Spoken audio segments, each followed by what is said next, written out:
hiện bé hiện vừa mùi tỏi tọt tàu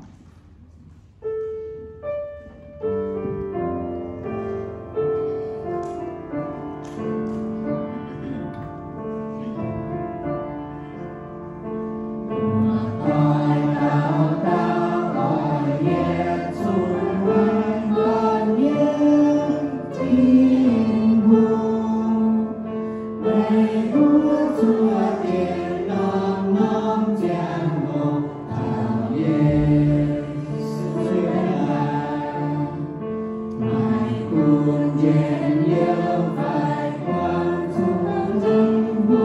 cho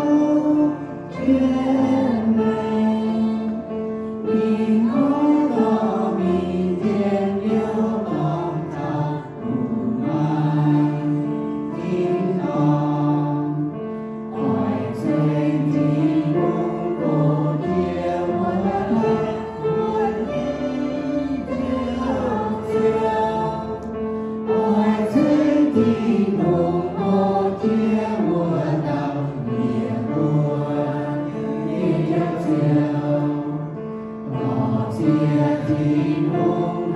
để không bỏ lỡ